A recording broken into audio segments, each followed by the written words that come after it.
So which store should we go to? She asked with the usual cold gaze. And now we're back to where we were. When I go into save, I keep accidentally clicking next and then saving, like the next line of dialogue, and then then saving, so I have to keep doing that. Anyway, hello everybody, welcome back to World End Economica episode 1. We are going clothes shopping! Surely nothing weird can happen with the weird chick that is starting to maybe befriend us. I don't know, it's weird to say. Before I get into things, just a reminder, as always, check the link in the description and check out my dark fantasy original English light novel, The Protector Volume 1, available in paperback, ebook, and audiobook on January 10th, 2025. Yeah, I have done this spiel so many times, I don't know what more I can say. Please just check it out. It would greatly benefit me, as in benefit the fact that I want to become an author. I want to write more stories, and I want them to at least do okay. If you could, do me the favor of reading it, I would greatly appreciate that. Anyway, let's get into things. Before I answer, why would you think I'd know the answer? Didn't you instantly find where those flowers would be?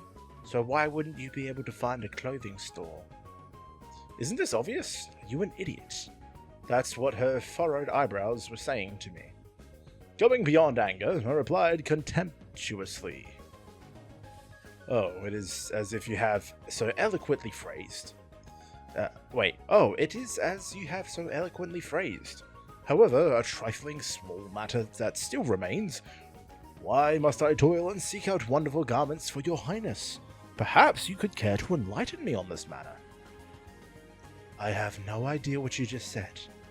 She returned my sarcasm with a cold tone and an astonished expression. Please repeat it. And with that single phrase, I ended up have to acquiesce, being at a loss for words.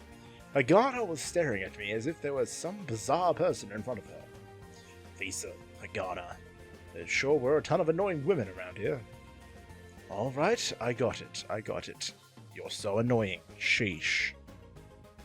You got it? What did you get? I really got angry, but even I knew how embarrassing it was to yell at a girl in the middle of the street. I swallowed my words, and Hagana looked at me with even more suspicious eyes. Ignoring Hagana, I took out the computer from my bag and turned it on. And during the few seconds of booting, Hagana let loose a fully drawn arrow. What's this? Are you an idiot? True, I probably was the one being an idiot.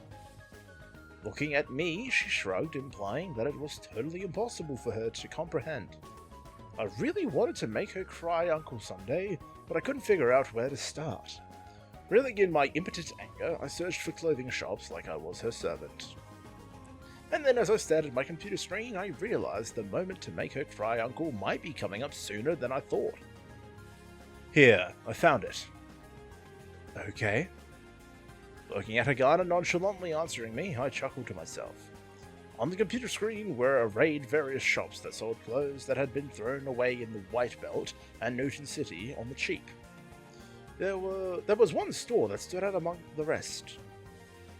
Lisa was probably talking about this store, I guess. As long as I used the magical word, Hagana wouldn't say no. Over here. Uh-oh. What are you doing, sir? Sir, I do not trust what you're doing here. Leading Hagana, I went up the stairs and traversed an aerial corridor that spanned the shopping streets.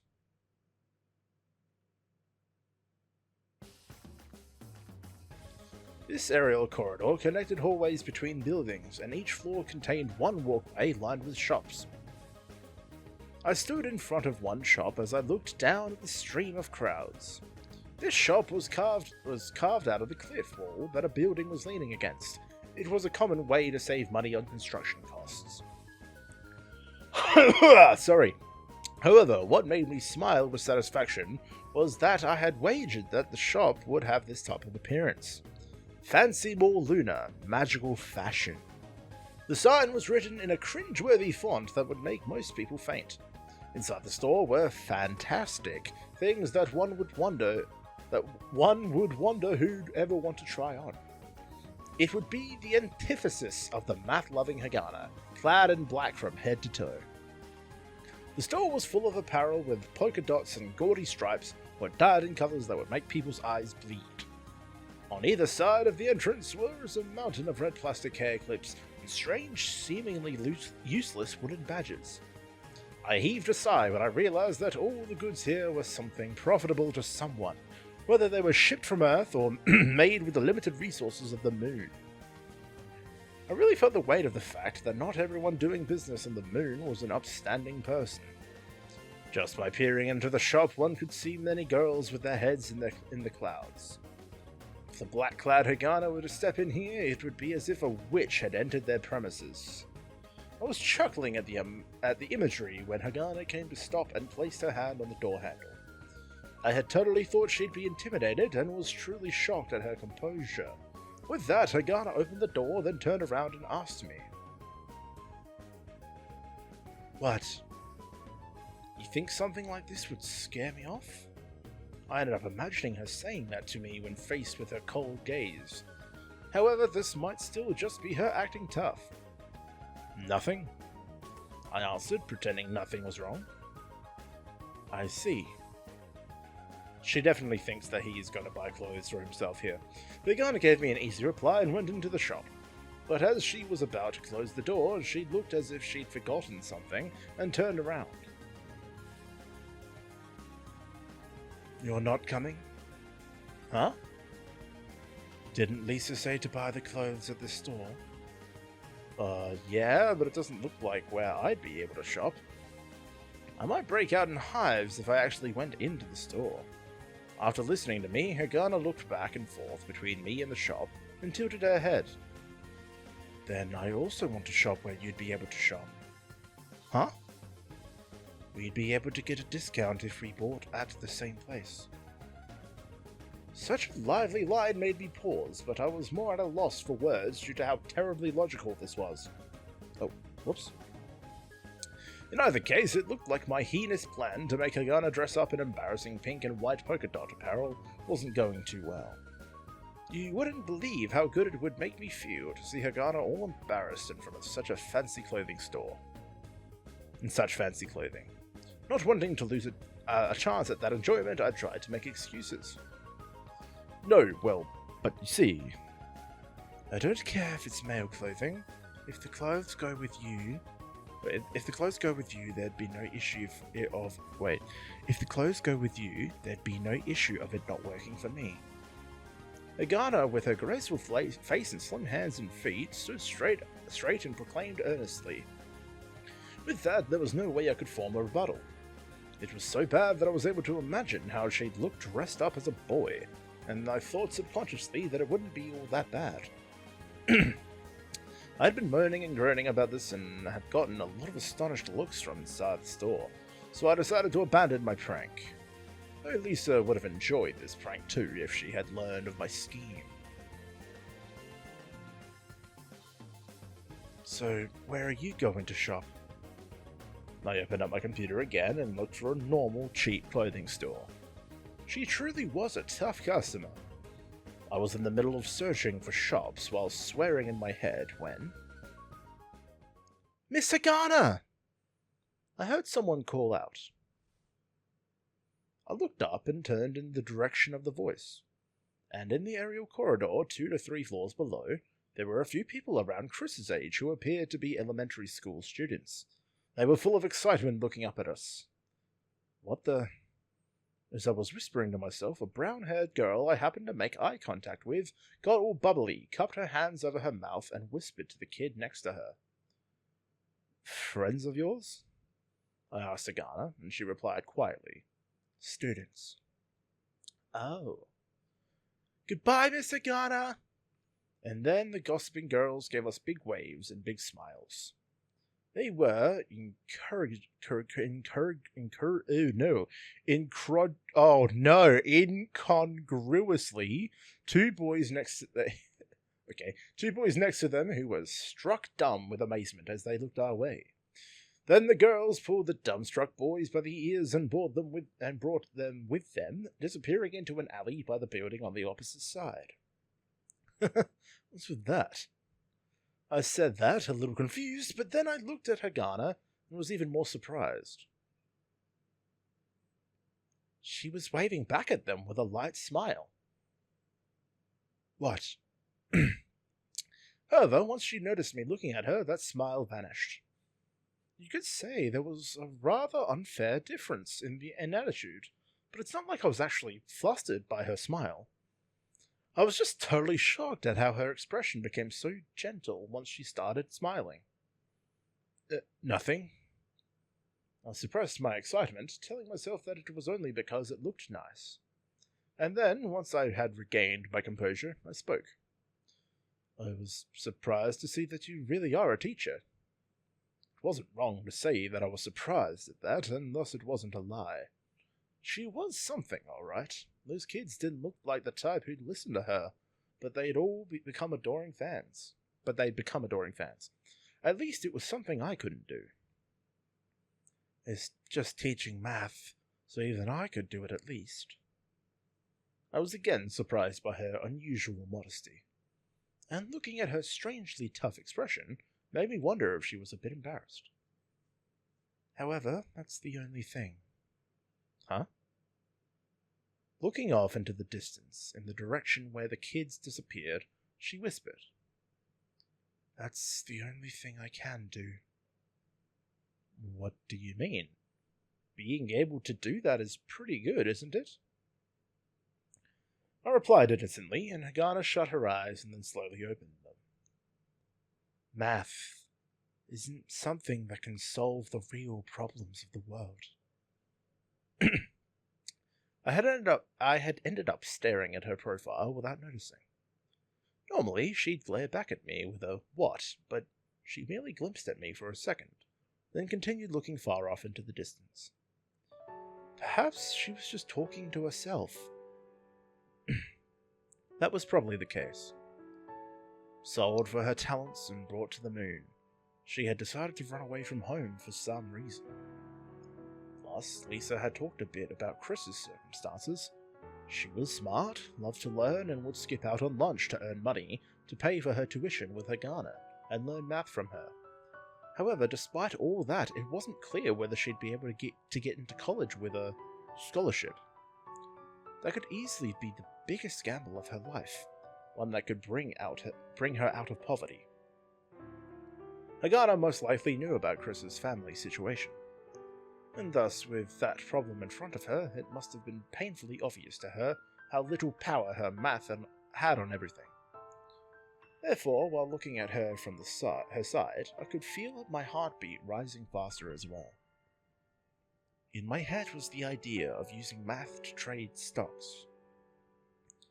On the rare chance that Hagana could accomplish that, she'd probably be able to solve a lot of problems that have been troubling her. I reflected upon Hagana's expression as she waved cheerfully back to her fond students. From my personal viewpoint, Hagana would simply be an annoying person. However, in reality, that might not be the case. And if that were the case... I was about to ask her something, and drew in a big breath. But at that moment, Hagana suddenly turned towards me. Did you find a shop? Having been asked straight up, I swallowed my words and returned my gaze quickly to the computer. Yeah. Where? Before I could answer, Hagana appeared at my computer screen with her usual squinting eyes. I guess it's around here. And then she walked off.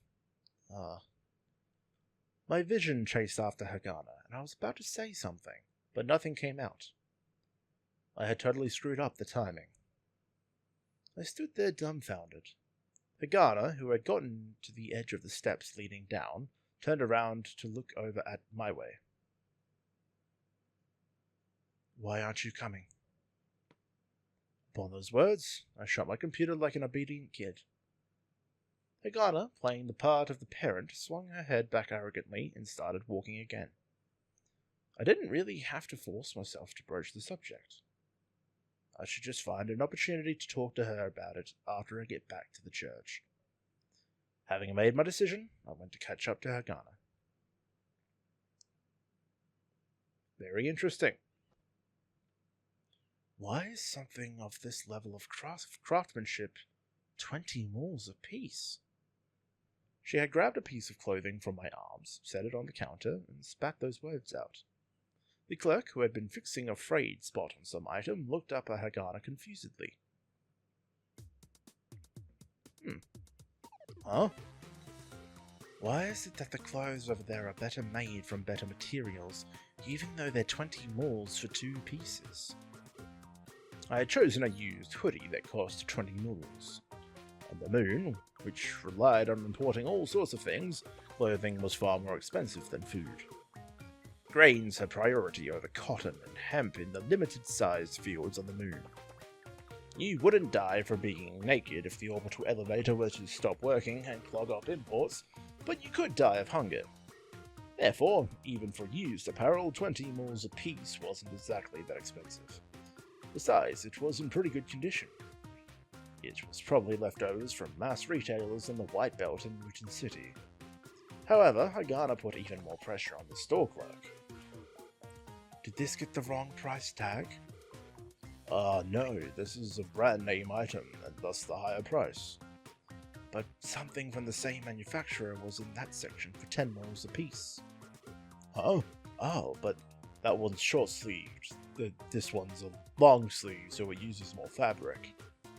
Then why is this 3/4 sleeved item the same price? There is no consistency here. The clerk was taken aback by Hagana's words, stared at her, and then sighed annoyingly. Look, are you trying to tell me to lower the price? Yes. Well, we don't give discounts here. That's odd.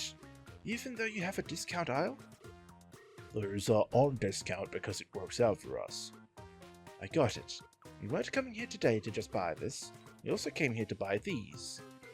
Saying this, Hagana took out what was apparently clothing for herself from the shopping basket by her feet and placed them on the counter. What left me dumbfounded was the fact that in the basket were a black blouse, a black shirt, and a pair of black stockings.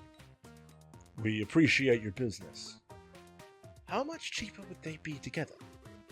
No, we really don't do discounts. Our margins are already paper thin. Then why do you discount stuff you couldn't sell? Well, they're leftovers, so... Well then, think of it this way. If we don't buy this stuff, it will remain unsold and become leftovers. That was some ridiculous logic. Unsurprisingly, the clerk thought it was as ridiculous as I did. Look, we priced this at 20 moles because we believe it would sell at that price. When we announce a price drop to 10 moles, you can come back and buy it then. There's a chance it would get sold before then. Therefore, I'd like to buy it in advance by adding 3 moles to the 10 mole discount price. The clerk pulled back and looked down at Hagana while twisting his lips. I looked at the two somewhat nervously. Didn't I say this was a pretty good item? It'd sell for 20. Even though something similar is in the discount aisle? Like I said, that's a different manufacturer. There were also stuff from the same manufacturer. No, those weren't hoodies, you know? There were also hoodies. I'm saying those were a different manufacturer. It was quite obvious Hagana intentionally brought the conversation back to square one, hoping to win through attrition. To be honest, I was kind of anxious, not knowing when the clerk would explode. However, although he was a grown man, it looked like he had gotten used to the moon's gravity from his build.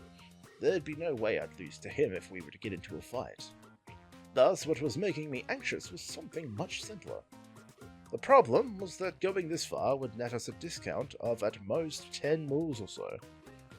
The situation had already gotten volatile, and it would be ridiculous to never be able to come here again over a mere 10 moles. Pardon me, I'm sorry about that. Look, if you have a problem with it, buy elsewhere. The clerk had finally snapped. Hagana stared fixedly at the man, who was far taller than her. I'll make sure to remember the fact that such and such store clerk told me that. Gah. Just by looking at the second block shopping centre, stores were obviously a dime a dozen. Everyone's struggling to survive, so it's not surprising that even a bit of bad reputation could be fatal. Hagana thrusted at the sales clerk coldly. Okay, fine. 15 moles. She made it sound like she had given up. The clerk put his hand on his forehead and looked down, as if he had just met some alien who couldn't understand him. And then suddenly he looked up. I had totally thought a fight was going to break out, but the clerk simply replied with a grimace. Okay, I get it. How about 17? Okay. Sheesh. Never been such rough haggling before. I could totally understand how exploited the clerk felt. Going through all that just to save 3 moles was unfathomable to me. Here I thought I was shameless, but this turn of events showed me how surprisingly naive I was. Rather than pushing it to an explosive confrontation with the store clerk just to save 3 moles, I'd rather eat the 3 moles with a smile. Making no effort to hide the fact that he was dealing with an annoying customer, he took the items from the cart and started ringing them up. And then Hagana spoke up steadily. Well, I do think there's a possibility that these other items would receive a discount. Both the store clerk and I rolled our eyes at Hagana. Hagana instantly looked back and said, Furthermore, I run a private tutoring service, and my students are talkative and growing fast. Do you understand what that means? The silent messaging skewered the clerk. If this went well, he'd get new customers. If this went poorly, a bad reputation would spread. This was a big deal for a one-person shop caught in a lose-lose situation. Finally, the clerk looked at me with supplication. What, you're going to push it onto me? And after I thought that, Hagana broke the silence with her clear voice. Take a further 5 moles off the total price. It wasn't an impossible compromise. The clerk's lips were quivering, as if he'd bail out Hagana any moment now. In the end, though, he lowered his head and gave Hagana a sum total of an 8 more discount. Negotiations, haggling. Incredible. I was dead tired coming out of the store. Rather than receiving a thankful gesture upon exiting, we received a hate-filled stare telling us to never come back again. But Hagana acted as if nothing happened. Right after exiting the store, she asked me for my money. 33 moles. Since she had gone with the flow and paid for everything, there was no issue with her asking for payment. But after having to watch all that haggling, I kept thinking I should be the one asking for compensation for mental distress. What? Nothing? Not having the guts to really say anything, I was about to pay her the 33 moles she wanted. But then I noticed something. 33 moles? What? Isn't that odd? What I bought was a 20 mole hoodie, 2 shirts for a total of 18 and a 3 mole towel, right? Together, they should have been 41 moles. Just subtract 8 moles from that. That's what she said, but it gave me pause. No, I'm definitely paying you the 41 moles. I had exactly 2 20 mole bills and a 1 mole bill, so I gave them all to Hagana. 33 moles is enough. She stubbornly refused to take more than that. Weren't you the one who haggled down the price? I didn't do a thing. Regardless, just 33 moles is fine. What the hell? I looked at Hagana a bit phased. This was like winning the lottery for pocket change. I can pay you the full price. You can't. Why not? Hagana remained silent and turned away with a sour look. Sighing, I took the 41 moles and shoved it in her bag. It's not like I'm sweating over small change like that. Besides, that haggling was going overboard, you know? I stopped Hagana's hands from taking the bills back out. However, I didn't stop talking. I felt bad for the clerk and we wouldn't be able to go back again. That place sure had good prices according to reviews on the net. Scratching my head, I looked over at the entrance of the store. In Japan, where my parents came from, I heard that you throw salt when an annoying customer leaves the store. I was half expecting the clerk to come out holding a jar of salt any moment now. Looking at the big picture, didn't we lose out in the end? Besides, shouldn't you at least learn about the feelings of... When I got to that point in my speech, there was a loud grrrsh sound, and I found myself doubled over on the ground, clutching my shins. That hurt! What the hell are you doing? I was about to call her a bitch, but then totally froze. Normally, were I to get kicked out of the blue, I'd fight back and throw my attacker onto the ground with me on top.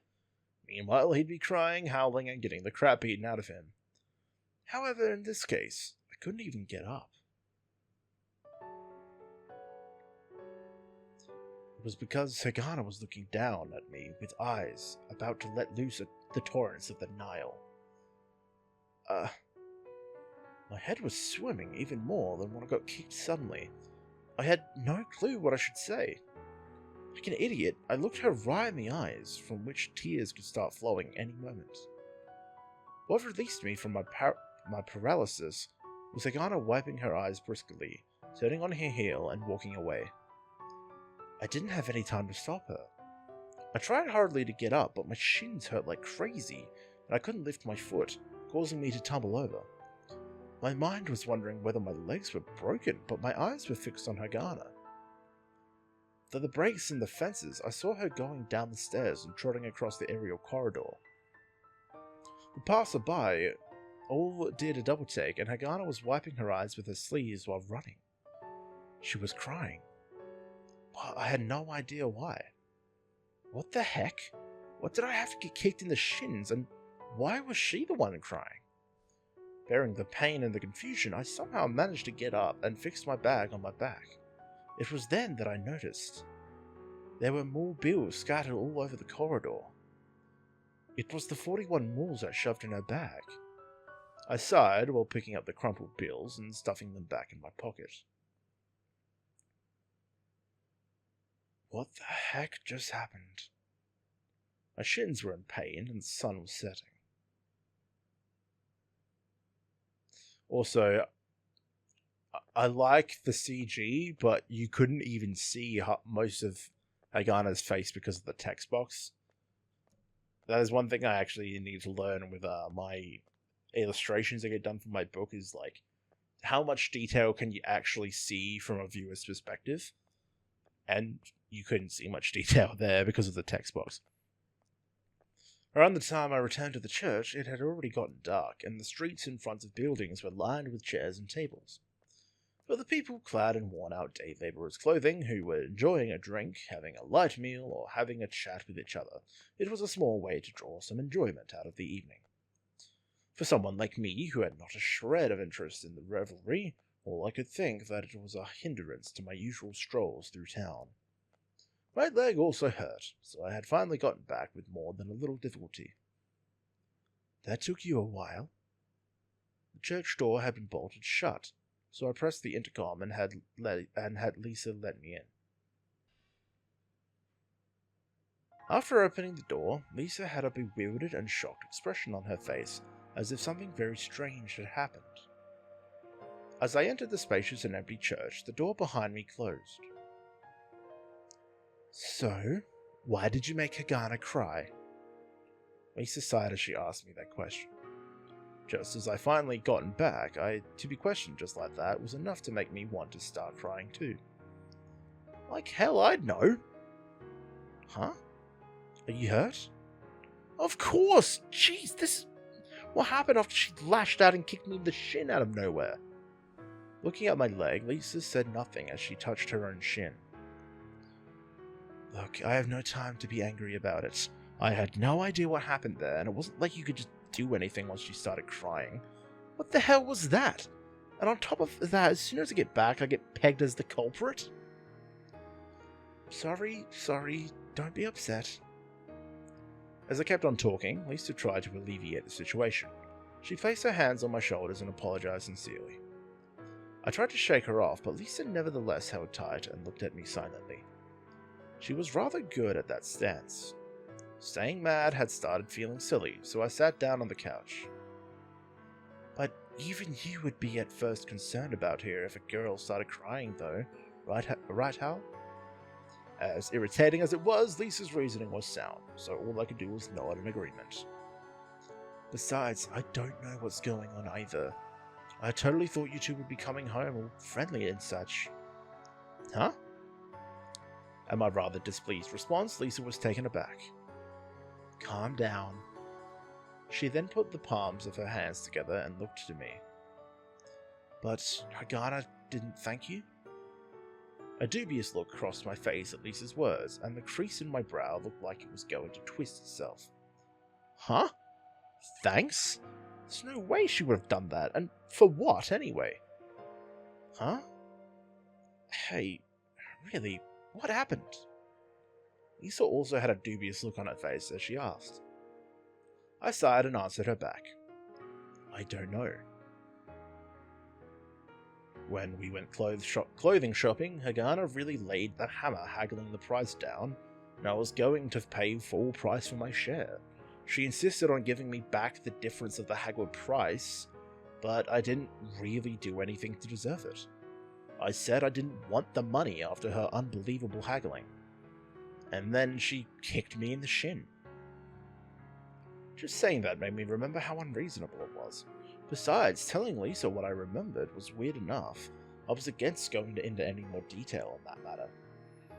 But nevertheless, it seemed that just listening to me was giving Lisa a headache as she rubbed her temples.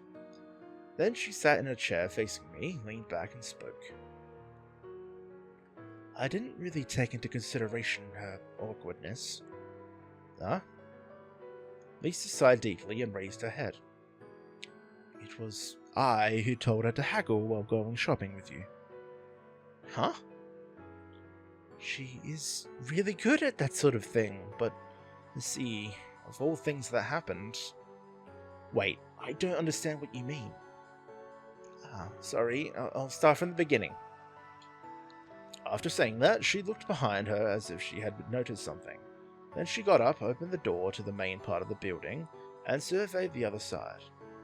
After that, she closed the door quietly and came back and started talking. Well, remember what happened when Toyama came here? Yeah? Toyama was probably really angry, right? Yeah, that really was something. He has a daughter that is about Hagana's age, but they don't really get along. On the moon, money lenders are also looked at disdainfully. Probably because of that, they stopped talking to each other. Well, that's unfortunate. It's true. Despite what he does, he is a really good person. So I wouldn't have been surprised if he actually hit her. But you came in, took care of the interest payment, and saved the day, didn't you? And besides, Hagana wanted to hide that from me, and you did end up going along with her plan. After that, I then asked Hagana, did you thank him properly? That's certainly what Lisa would say, and I imagined Hagana's reaction. You're probably imagining it exactly, right? I guess so. But it was true that you helped her out there, and I told her to properly thank you. Okay, then what about all that haggling? Yes, she's rather good at it after all. I told her to thank you by haggling over prices, since you probably didn't have any more money left. That's why, well, you may not like the idea of it, but Hagana was probably in high spirits about it. Lisa's seemingly apologetic words were, in actuality, swirling around in my mind. It was true that Hagana's way of haggling was strange, despite her harsh personality. If she always haggled that way, someone like Lisa would have warned her by now. No, well, it really was pretty bad. I wouldn't be able to go back to that shop. That bad? Jeez. Lisa put her hand over her forehead, perhaps wondering what else could be done. On top of that, though she was the one haggling, without saying another word, she just handed me the difference. Certainly anyone would refuse it. You are right. You weren't in the wrong. If anyone was wrong, it would be me. You did no wrong, woman. I said that hurriedly, and I could see a tired smile under her hand. Thank you, but, woman? It, wasn't your fault, Lisa. Okay, thank you. Lisa nodded her head and smiled, but I felt like I was getting a headache. I had no idea as to what I should do. In order to thank me, Hagana used those high-handed haggling tactics. On top of that, she thought I was out of money and pushed the savings all onto me. Part of me wanted to say that if it was just a few moles, then it would have been better just to pay it up. No matter how you looked at it, it was an unlucky incident. There was no other way to say it. It would be strange for me to ask you to apologize to Hagana after all. I'm the victim here after all. I'm pretty bad when it comes to this kind of thing, though. Lisa probably gave advice to Hagana out of morality and the kindness of her heart, but those attempts completely backfired. However, I'd feel kind of sorry even if Lisa felt bummed out about it. Well, time will mend things. You don't hate her after all, right? Lisa looked directly at me and said that. Whether I disliked her or not, the only answer was to say no, I suppose. Or should I say, regardless of what I would say, she did talk a bit about her hometown, and about the smiles on her students' faces, so certainly she understood a thing or two about human emotions. Besides, this time it was an unfortunate turn of events due to Hagana's awkwardness, so there wasn't really a reason for me to feel resentful. I suppose not. Thank you. You ain't the one to be doing the thanking. Jeez, you really are a foul-mouthed, aren't you? Lisa laughed sarcastically as she stood up from her chair. But, well, that was it. Well, why don't we get some food? You're hungry, right? Lisa smiled as she extended a hand toward me. I took her hand and stood up. What I felt in my mind was like the mental equivalent of a bad aftertaste. And I felt disappointment, as it would be pointless to propose the idea of financial engineering to Hagana. That night, with the registration deadline looming, I signed up for the investment contest. Even on my own, I should have a chance at it.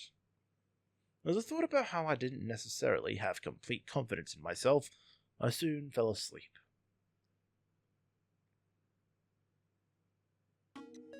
The third investment contest sponsored by the Ratzinger Economics Research Center. The investment contest took place in a virtual world, but the securities market prepared for the event was practically no different from the actual one. There were companies, balance sheets, dividends, and from time to time, unforeseen incidents, mergers, and even bankruptcies. The only links to reality were the exchange rates, interbank interest rates, and various energy markets, and the lunar clock. The contest ran for half a year with a total of 100,000 participants. At any one time, roughly 20,000 out of them would be conducting trades at their own pace. Each person starts with 10 million virtual moles and can trade for a total of 40 days. To qualify for the event, there was a system where contestants were selected one by one, either by the Economics Research Center or a supporting investment bank. And thus, many of the contestants invited into the early days of the contest had already finished their trading and had their performance evaluated. The performance results were broadcasted and updated in real time. Currently, the top-ranked participant, who went by the handle Mr. Trosh, managed to earn 45 million moles in 19 trading days. Information from the Economics Research Center mentioned that many big-shot investment pros also participated for fun, so it was rumored that Mr. Troge might have been a top-of-the-league fund manager, or someone from the proprietary trading division of an investment bank. At the breakfast table, while absent-mindedly eating Lisa's ham and eggs, I spilled coffee on my leg just as I had finished gathering that information. Fuck! I guess you aren't willing to be careful. Did you get scolded? Whoops.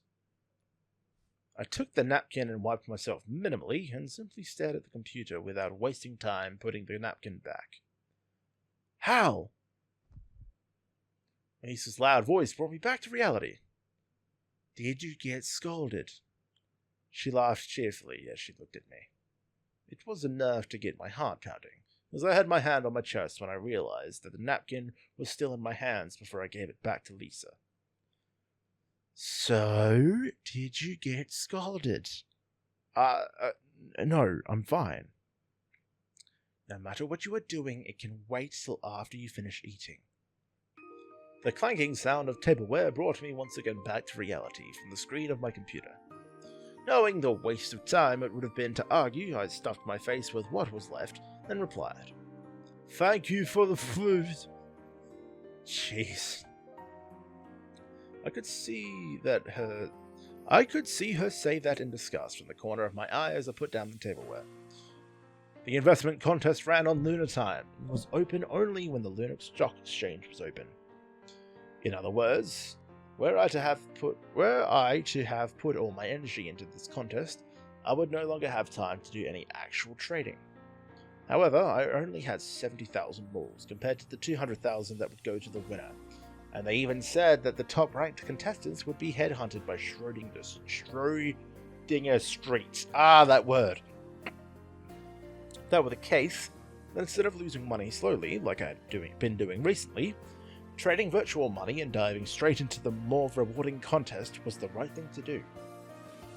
Besides, looking around on the web, it seemed that the price fluctuations and behavior of stocks traded within the contest, although fictionally, supposedly were no different from the stocks of actual companies. While I wasn't sure if this was the case, some kind of person in their spare time did make and upload a table correlating the virtual stocks with the real ones. Looking at the corresponding stock movements on a graph did make them look very similar. For now, I had downloaded the table and saved it. And without even taking my eyes off the screen, as my hand searched for my coffee cup, I ended up knocking it with the backside of my hand. Will you stop that? While Lisa was being annoyed, I picked up the coffee cup and ducked my head down as I sipped it. Jeez. That's right, Hagana. I would have returned my focus to the computer as usual, but somehow the mention of Hagana at the end of her sentence had caught me off guard. Despite my head being filled with all things concerning the investment contest, the events from yesterday came to mind again. Today, I need help with a lecture at the university, so I won't be around. You better be sure to eat lunch, okay? Hearing no response, I took a quick sidelong glance. I could see Hagana with her usual sour expression turn away and nibble at her bread. I'm waiting for an answer. Lisa's smile. Hagana had stopped munching on her bread and turned hesitantly toward Lisa. It appeared that whether there was a need to eat lunch or not was a point of contention with Lisa. But then again, when I would be immersed in trades, I would not have any time to eat lunch. Hagana was immersed within the understanding of a mathematical proof in her own way, so I could understand the reason to not be bothered. However, whether Lisa was fine with that or not was an entirely different problem. I will make lunch for you. You make sure to eat it, okay? Your answer? Hagana said nothing once more, but it seemed that Lisa's smile preserved as Hagana gave in and finally said something. Why, only me? Though she didn't look at me, it was clear what she was implying. Naturally, Lisa understood immediately. Just because Hal ends up not eating doesn't mean you get to do the same. After bartering so forcefully at the clothing store, Hagana acted like a child in front of Lisa. As I thought about that, I was drifting around in the sea of the net absent-mindedly, but suddenly I realized Lisa had turned towards me. Well, Hal, are you going to remember to eat, right? Wait, how you are going to remember to eat right? Even though she hadn't bothered me while I was trading up until now, she somehow decided to choose today to do so. I looked at Lisa and confronted her smile. It was a smile in poor taste. Is this going to cost me extra? Flabbergasted, she sighed in response to my desperate reply. Of course not. It's important for your growth to eat every day. If you don't, you won't get any taller. Whatever. I wasn't that short for my age, but if I had to be honest, I'd say I was a bit on the smaller side. I groaned in response, then Lisa turned towards Hagana again and appeared to whisper something into her ear. As she did that, Hagana appeared shocked and started to cower as if one of her secrets had been guessed. Then she looked downcast and bit on her lip. Are you fine with that? Hagana looked conflicted when Lisa asked her that question, but soon enough she appeared to give in as she nodded her head. What the heck did she say anyway? I was perplexed until Hagana looked up slightly. It was clear what she was looking at, so I was able to hit upon a theory. Or should I say, after looking awkwardly at Lisa's assets, she looked at her own chest. It appeared that she was rather concerned about her small size. Well, it was true that Lisa's chest was rather plentiful, and I suddenly realized that Lisa was looking at me as I decided to take a gander myself. What? What? You're all shaken up. Lisa tilted her head slightly as she said that. Well, with that said, the two of you better make sure you eat lunch. However, I also won't be happy if both of you hide in your rooms and eat. You two better eat here together, understand? At Lisa's words, I now understood why today of all days she was so insistent about making sure we ate lunch. Though it wasn't at all unrealistic to shake hands and make peace, this was a rather forceful manner of assistance. Lisa, the embodiment of what both amazed and bothered me, then had the nerve to wink at me. It was true that when I came into the living room, Hagana did not even once look at me directly. It didn't particularly bother me either way, but that wasn't because of any childish stubbornness, either. I looked back at Lisa and just shrugged my shoulders. Alright, so that's how it would be. Lisa clapped her hands and cheerfully proceeded to start cleaning things up. I didn't know why she was so enthusiastic about it, but as I focused on my computer screen, I stole a glance at Hagana. As usual, Hagana had a sour look on her face and continued to chew on her bread, as if I didn't exist.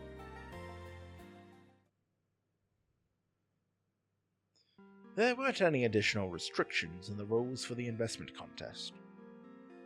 God, everything about the money is the least interesting part about this fucking world.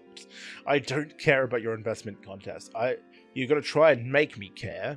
I know that much, but I don't care. In addition to normal trading, buying on margin and short selling were also allowed. There were no daily restriction on the number of transactions, only a 0.1% transaction fee on the value of the stocks traded. The only special rule was that the participant only had 40 days of trading once they started. On top of that, after those 40 days were up, they wouldn't just close up all the positions and calculate the totals. It was simply that no more transactions could take place after that point, so if you held onto the stocks, their values would continue to change. I wonder if this was done out of concern for people who made more long-term trades, as opposed to people like me who went for many short-term trades in a single day. And then at the conclusion of the contest, the profit and loss would be calculated from the value of the stocks. In other words, if you were a careless hold onto random stocks, there would be little that could be done when they were to slump in value afterwards. On the other hand, even if after 40 days was not able to reach the top in terms of profits, there was always the hope that any retained stocks would be promising and bear fruit, thus rising in value afterwards. From the information grabbed from the official website, when it was open to the public, it was clear that, much like in the actual stock exchange, the virtual one had its share of good days and bad days for trading. There were days that had overall downward. There's a W missing, as well as those with overall upward trends. Observing how things were progressing at the start of the contest, it seemed like an easy-moving bull market. Looking on the net, most investors would time their start with when the markets were doing well overall, then go full throttle with trading for 40 days. Afterwards, they placed all their bets on a few stocks that looked like they would go up and prayed that they did. However, my situation was a bit different. When I received an invitation, there were only 44 days left in the contest. I was probably one of the last to be invited, I'd imagine. I could see how it could have been a disadvantage, but it was actually an advantage, since I could take in everything before making a move. Furthermore, unlike the real markets, it was hard to get a feel for the virtual markets in the early days of the contest. In their spare time, a bunch of kind contestants collected and published data about various aspects of the contest. Furthermore, there were contestants who chat amongst themselves. From their conversations, it appeared that there were many long-term investors in the early days of the contest, and more short-term traders were called to the contest in the latter half. I was the more extreme version of the latter, which may have been the reason why I got caught up at the last minute. Besides, for the most part, I didn't mind the feel of the market. When the whole market felt like it was down, I would look for stocks that had over-predicted and pick them up at a discount. Over-depreciated, and then pick them up at the discount. Then, either on that day or the next day, when everyone had calmed down, I would sell. If the market was on an upward trend, I would just ride the wave. There were many methods when it came to trading, but I traded using the simplest of strategies. I had been doing ridiculously well just by employing that strategy. So this time around, I just had to keep going as I had been.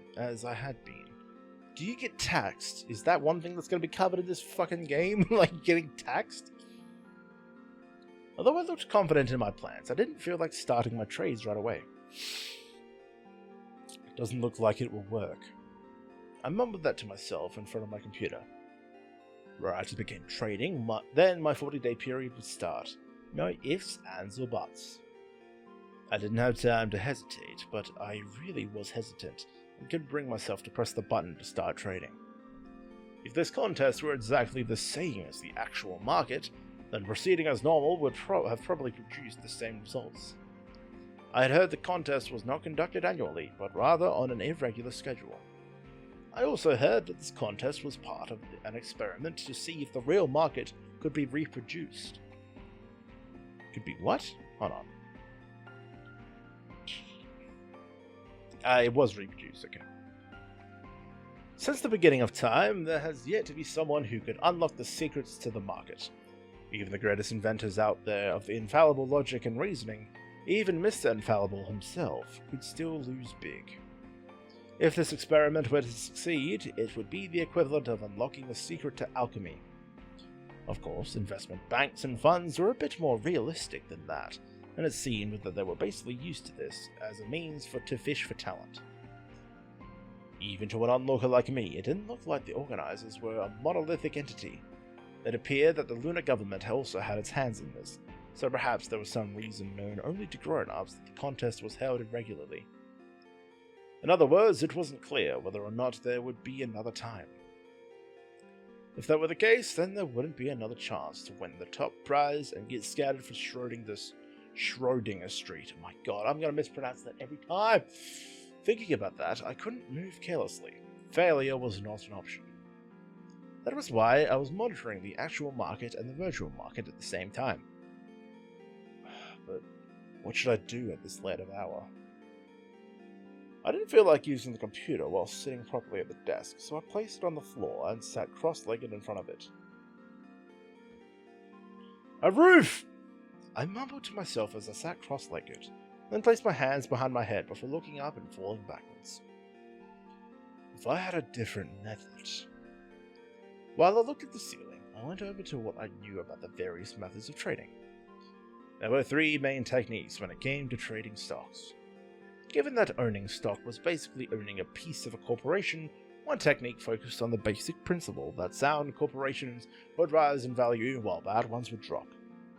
Looking over the minute financial details of the corporation's performance and examining the products they manufactured before investing was a fundamental way of trading. The second technique was to ignore such fundamentals and focus solely on the price fluctuation of a stock to gain maximum profits. This was a trading method that relied heavily on plotted graphs of stock prices changes on charts, utilizing that movement to make a trade. Analyzing the previous charts of countless companies, one would predict whether a stock would likely rise or fall, given the curves. This was called technical analysis. The third technique was based on the assumption that stock movements were essentially random and it was impossible to predict people's actions. There was apparently some statistical results stating that there wasn't much difference in performance between people sweating it out looking up companies' performances, staying up all night to analyze charts and choose stocks to trade, and monkeys throwing darts randomly. They asserted that the price fluctuations of stocks are random, and thus they were called random walkers. I thought I said random wankers for a minute there. In my case, I focused on the good merits of all three techniques. I took news about particular business into consideration and made predictions based on the stock's price fluctuations, but even then it was hard to say what would happen to the stock price, so in the end I would rely on intuition before trading. At first it was amazingly efficient, and I even wondered if I wasn't some kind of genius. Certainly, there had been times where, despite my confidence, I had purchased stocks that had dropped in value and, thinking it was a bad situation, had relinquished them, only to watch them skyrocket in value afterwards. Me with Bitcoin! Overall, I had done well, but even though I had faith in my trading methodology, losses started cropping up soon enough, and my mind began to fill with doubt. Was what I was doing really the right way? Trying to take the good points of all three methods was meaningless, as it really was more about which method of the three was the better choice. What bothered me and made me hesitant, in other words, was this. Thus, when I heard about Hagana's mathematical skills, I realized that there was a possibility of a fourth method of trading. Using mathematics to make predictions of the future was commonplace in physics. For example, if you were to go visit the service page of the orbital elevator, there was a prediction as to when and where the orbital elevator would collide when the garbage floating around Earth. The time delay it would have on service, and the danger level were then displayed. Estimates by the space station took into account pieces of garbage larger than the tip of your thumb. If there was the possibility of anything large colliding with it, it would be destroyed with a laser or caused to fall back to Earth. Up until now, there had not once been a major accident or error. It could be possible to perfectly predict the movement of tens of thousands of pieces of garbage, no longer than of tens of thousands of pieces of garbage. Dude, can't do that! Jesus Christ. No larger than the size of your thumb as it orbited the Earth at several kilometers per second. There would be no reason that such precise calculations could not also be used to predict the price fluctuations of stock. Those who believed in that theory were called quaints, and there was apparently a smattering of them who held PhDs from Lunar University. If Hagana possessed that talent and was able to mimic the trading methods of quaints. As I thought about that, I realized that it was practically a pipe dream. Even if Hagana were able to understand all of that, it was an entirely different thing for her to agree to help me. At this point, I had just finished spending the morning combing websites for tricks on how to do well in the virtual markets. The clock had just about hit noon when I remembered Lisa's orders. I grumbled to myself in annoyance, but I realized I was running on empty at the same time, and obediently headed into the living room, where I saw a wrapped-up sandwich sitting on the table. I should use the bathroom first. I poured the rest of the coffee from the coffee maker into my cup, tossed it in the microwave, and headed to the bathroom. 3 meals a day for 10 moles was rather cheap. I took a leak, then washed my hands. I grumbled to myself as I headed back to the living room, and there I stopped completely in my tracks. Somehow at the same time, Hagana also came into the living room. We were both rather surprised by each other's appearance and looked away, pretending the other wasn't there. However, Hagana sat down at the table first while I just groaned. As expected, I wanted to be excused from sitting alone with Hagana while we quietly ate our sandwiches. For now, I took a detour over to the microwave and picked up the warm coffee cup. Hagana was quietly eating her sandwich nearby and didn't bother to even look up. I heard from Lisa that Hagana's overly pushy haggling at the clothing shop yesterday was her way of thanking me. If that were the case, then it was possible that I was being insensitive in what I said. But on top of not knowing about that, Hagana had kicked me squarely in the shin. Rather than it being a favor to me, shouldn't Hagana apologize to me properly then? That's what I thought, but judging from the silent Hagana's mood, I could sense her anger pretty clearly. Was I so wrong? I wanted to ask her. I guess Hagana might just be more of a princess type after all. I shrugged my shoulders as I sipped on my coffee, and I headed back to the table as I thought about taking the sandwich back to my room to eat. It was at that moment that I was aware of Lisa's computer, which sat in a random spot on the top of the sink. A pinhole camera, the kind you use for video calls, was powered on and pointed directly at the table. She would go that far. In my mind, I was disgusted by this, but I honestly had to tip my hat to her for going to that length. Besides, if I took a deep breath and thought about it, though we were all living together under one roof, thinking about how long I'd have to stay here did depress me.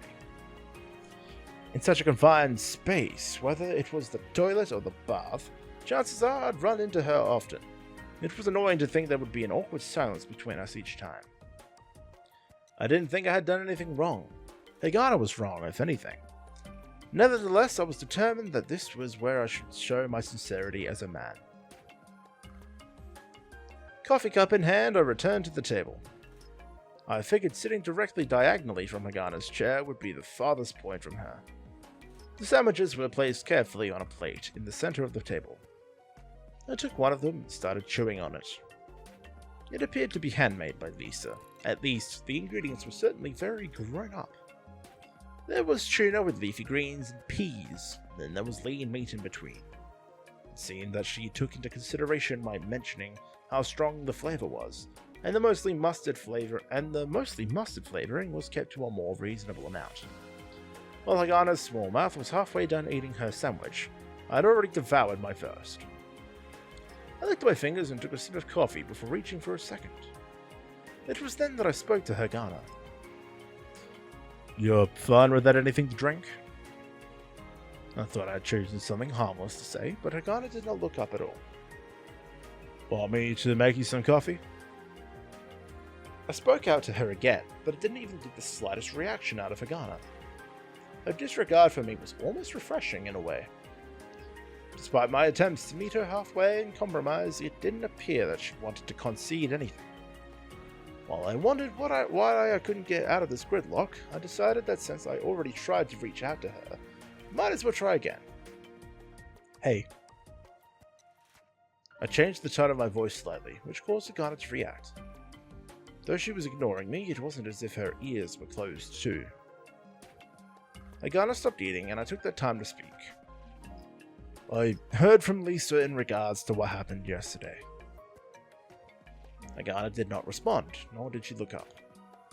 "It was your way of thanking me, right?" Hagana did not reply, as expected. However, she did go back to eating her sandwich.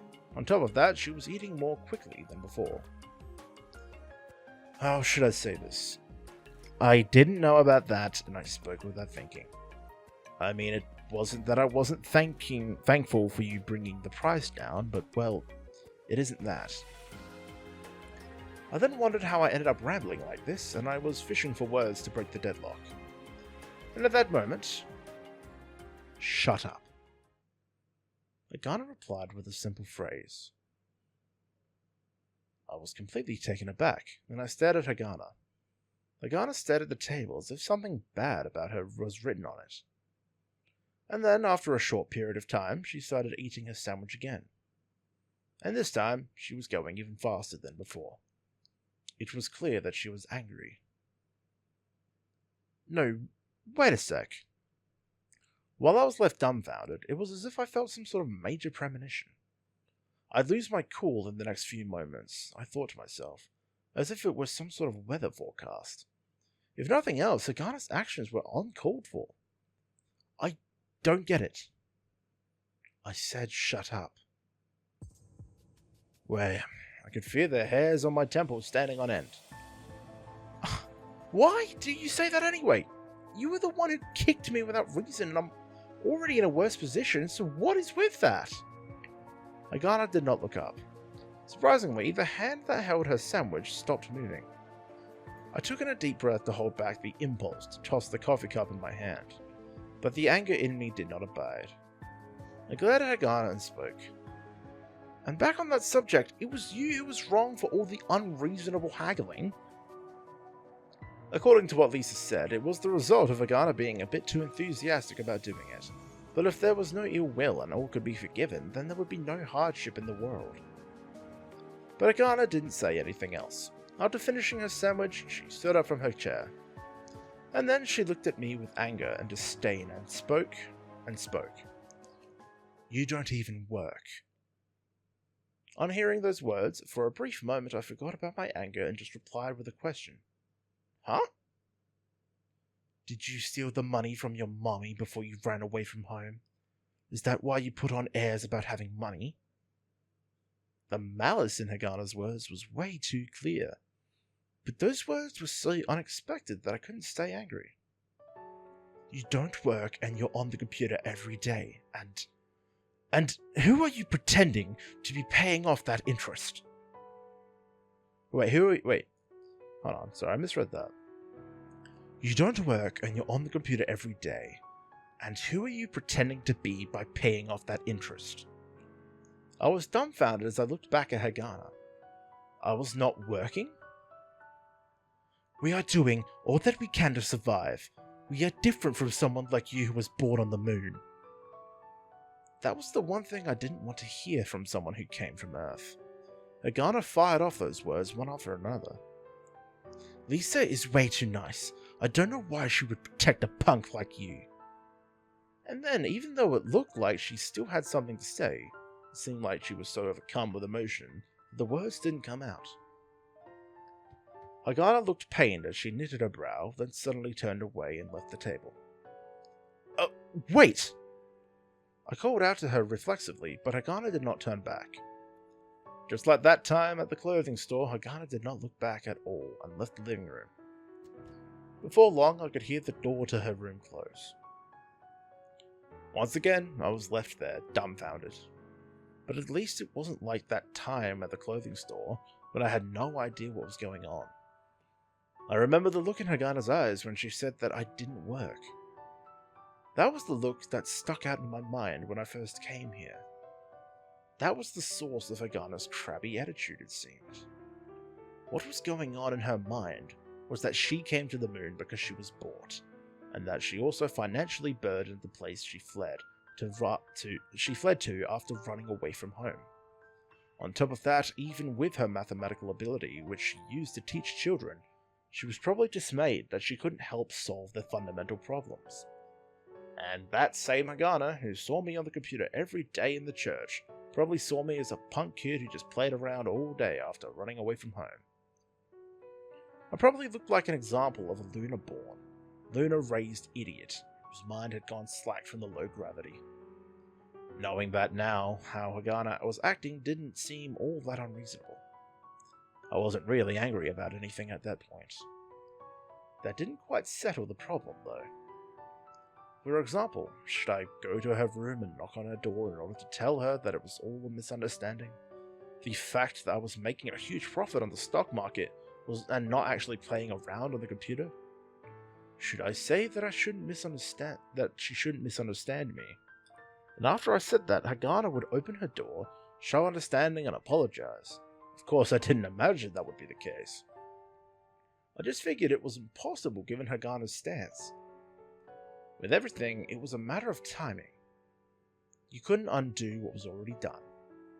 I've learned that many a time from trading stocks. I scratched my head and sighed. I realized that it didn't really matter whether Hagana liked or hated me, but it really wasn't a good feeling for her to have animosity towards me due to a misunderstanding. To say nothing of Hagana's supposed mathematical genius, which I couldn't use in this case. If that genius could be utilized, it would be a happy outcome for both myself and Hagana. However, until this misunderstanding was resolved, it would be difficult to get her assistance. I leaned back as my whole body felt exhausted from this, and then I turned toward the computer on top of the sink. I couldn't imagine that she was spying on all this from somewhere, but it's possible that she left the power on and that nothing was being recorded. Thinking about Lisa's personality, it would be fitting for her to make such a mischievous threat. Even so, I looked at the camera and bit my lower lip.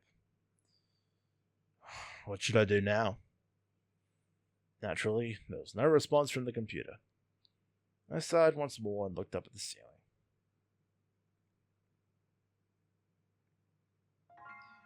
Okay, I'm going to be able to save.